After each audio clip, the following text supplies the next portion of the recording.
Hey guys, and welcome back to our lecture series. I'm Ted, your host, and for this lecture we're going to examine the 1920s. Now before we begin our lecture proper addressing the 20s, I'd just like to do a customary recap and touch bases on what we discussed in our last lecture. So in our last lecture we looked at African Americans in the 20th century, and we first began by examining the two most pivotal moments of the early 20th century for African Americans. That would be the Great Migration, which transformed the population demographics for African Americans. Up until then, the vast majority of the African American population lived in the southeastern United States.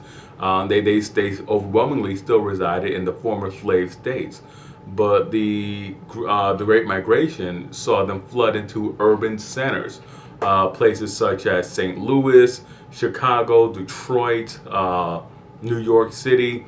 They saw their African American population simply explode, and with this explosion, with this large concentration of this politically powerful,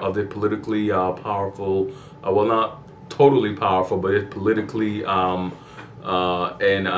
socially more aware community. We begin to see this rise, this flowering of artistic, of the arts, this artistic flowering of this community, and this was all exemplified by the Harlem Renaissance. The Harlem Renaissance brought noted figures such as Augusta Savage and Aaron Douglas, Zora Neale Hurston, and of course Langston Hughes to great prominence. They all became celebrated artists and celebrated workers, ambassadors of culture. But the Harlem Renaissance also belied a tragic flaw. For a while, these figures were largely talented and impactful. They were also divorced from the realities of the African American struggle. Most of the African American community was still illiterate, and they did not really catch on or support a lot of the major figures of the Harlem Renaissance. They didn't have the major figures of the Harlem Renaissance didn't really have strong support bases amongst African Americans. They were thus forced to rely on European American benefactors. And when the Depression hit, when the stock market collapsed, the support base for the major figures of the Harlem Renaissance, they all withdrew their support, their sponsorship, and the entire movement collapsed. We also, in our last lecture, looked at Marcus Garvey. And Marcus Garvey was perhaps the most influential African American of the early 20th century, definitely between 1918, 1920, 22. He was at the height of his influence. And thereafter, after 1922, well into the mid-1960s, and even to the present, he remains a very captivating figure, and he remains a very influential figure.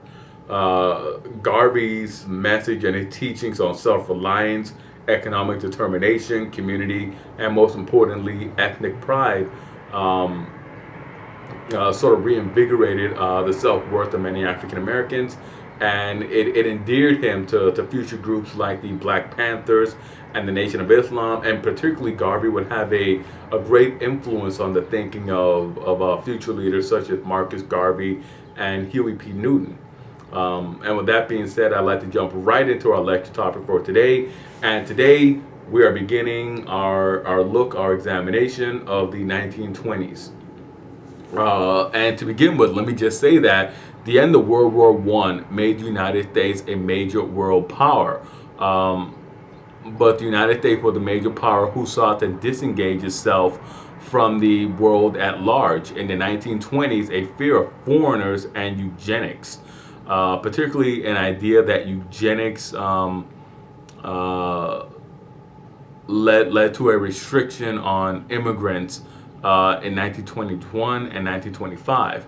Hopes that a prohibition on alcohol would lead to a moral society were dashed. Had prohibition led to a rise in organized crime, it became unenforceable.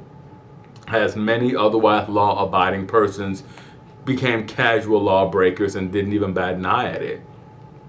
This period, the 1920s, also saw a revival of the Ku Klux Klan, which began to target African Americans, Roman Catholics, and Jews. This period also bore witness to high unemployment rates, rising, lowering real wages, improved conditions in cities, along with the wholesale availability of cars, refrigerators, radios, and other new consumer items, more consumer goods. The movie industry also matured during this time frame as the silent film era ended and the talkies began. Healthier cities and burgeoning ideas also led to the, as we noted earlier, the rise of the Harlem Renaissance. Now, as discussed earlier, openly xenophobic fears coupled with a desire to assert themselves in a sea of immigrants led to the official restriction of immigrants from Southern and Eastern Europe, while immigrants from Germanic peoples were allowed to migrate unimpeded. The 18th Amendment, which was passed and ratified during Wilson administration, outlawed the sale, manufacture, consumption of intoxicating liquors. This event was the culmination of a long moral campaign. It proved a terrible disappointment to those who advocated for it, but it was well intentioned, and to be certain, it was supposed to reduce.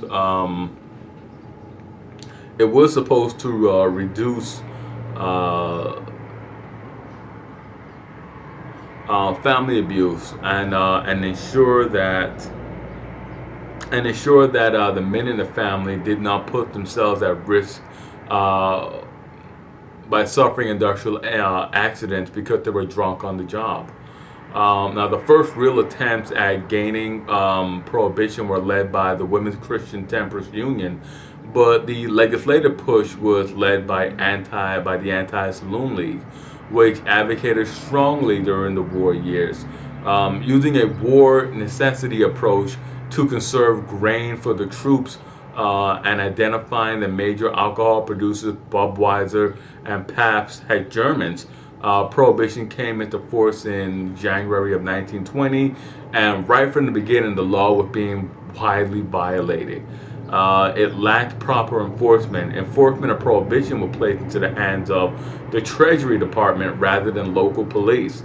The Treasury Department never had enough agents to deal with the problem of prohibition effectively. There was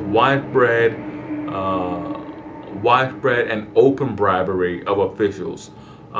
Liquor traffickers found that it was way and fairly easier to simply come to terms with civilian leaders.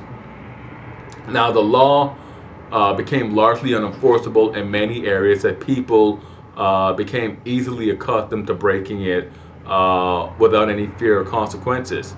It lost all power and public support. The only areas where it retained force and consent of the community was in small, rural, isolated villages. In these areas, enforcement was more rigorous, and there was a lot more community support.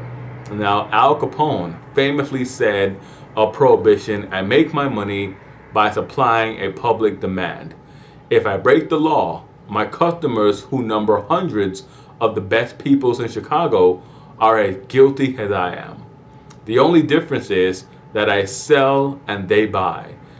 Everybody calls me a racketeer. I call myself a businessman. When I sell liquor, it is bootlegging. When my patrons serve it on a silver platter on Lakeshore Drive, it's hospitality." And that was a very shrewd take on the alcohol business during Prohibition.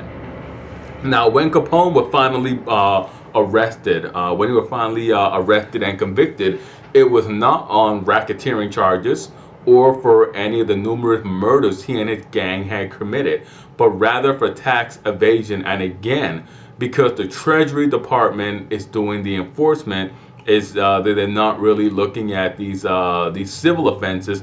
They're looking at this economic offense, this tax offense. Many of the figures who fell during Prohibition, if they weren't murdered by rivals, it was on similar economic charges. Now, Capone served 8 years of an 11-year sentence at Alcatraz Island outside San Francisco.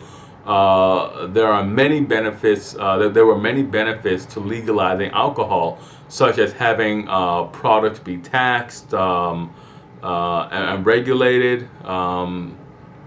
There was the benefit of ensuring quality through regulation. Also, it was so that criminality could be eliminated. Those were some of the arguments that were brought to bear to end criminality as well, to end the criminality that Prohibition had ignited. Now, during this time, the Ku Klux Klan underwent a great revival that saw their membership explode from across the that sort of membership explode across the Republic beginning in 1915. Sorry about that. In 1915 at Stone Mountain, Georgia. The Klan reemerged once again, advocating white supremacy and black subordination. But this new Klan narrowly construed white furthermore than their predecessor had. They included Jews, Roman Catholics, Southern and Eastern Europeans. This new approach saw a Klan chapter form in states like Michigan, Colorado, and Oregon, while still practicing intimidation, lynching, and other extrajudicial forms of punishment. Now the Klan was directing their prejudice towards a wider group of people, and they did so while riding a eugenic, xenophobic wave, then currently in play in the Republic. In the 1920s, the Klan lobbied the Oregon State Legislature to force every child to go to state-run schools. Oregon did not have a very large African American population, but it did have large Jewish and Roman Catholic populations. This move was done to eliminate the Catholic parochial schools in the state. A group of nuns, known as the Society of Sisters, protested this move, and their case went all the way up to the United States Supreme Court, where the justices found in favor of the sisters in the case of Pierce v. Society of Sisters. In the case, it was established that one of the guiding principles of education in the United States was that the states can require that every child be educated, but the state cannot require that the schools have a monopoly on education. This ruling allowed for the continued existence, rather, of religious and later private schools in the United States. Now, for some members of the Reborn Klan, the Klan was purely an opportunity to be a part of a self-serving fraternal order where they dressed up and engaged in secret rituals for men who felt that their regular lives, their home lives, lacked any excitement. For others, for those who felt that they were marginalized in society, it was an opportunity to take control back. They often supported Prohibition. Some of the most enthusiastic Prohibition supporters were Klansmen who objected to what they regarded as a wild and dangerous youth culture. This was in reference to the phenomena of teenagers using automobiles while out on dates and being unsupervised in those automobiles. This coupled with jazz music was just deemed immoral by many Klan supporters. Now, this was also the era in which fundamentalism, the ideological heir of the 19th century evangelical movement first tried to prevent the teaching of evolution in schools. Several states, mainly in the Southeast, passed laws banning the teaching of evolution on the grounds that it ran contrary to the teachings of creation in the Bible. All of this came to a head with the Scopes monkey trial in Dayton, Tennessee. It was a real headline grabber, and it sensationalized the radio. The trial centered on Scopes, John Scopes, a young high school teacher who was represented by Clarence Darrow, a Chicago-based lawyer, and the aging Williams Jennings Bryan, the old populist favorite and champion of the free silver movement from the 1890s. And Bryan had volunteered to speak for free in favor of the state of Tennessee in this regard.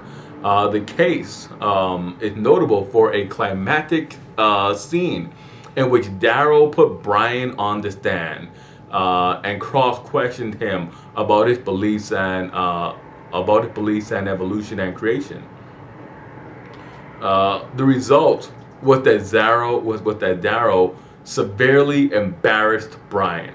The entire exchange is best summed up by Darrow asking Bryan, "Mr. Bryan, are you convinced by the overwhelming geological evidence in favor of evolution?"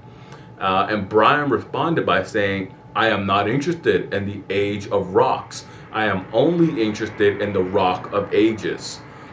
Scopes, the teacher, was convicted.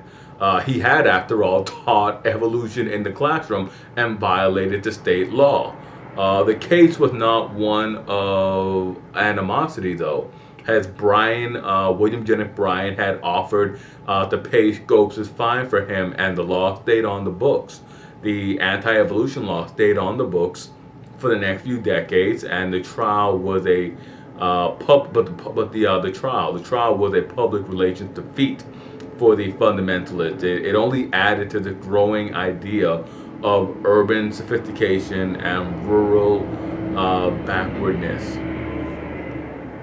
Now, the atmosphere of the 20th was further hinted at in 1928 when the first non-Protestant candidate ran for president.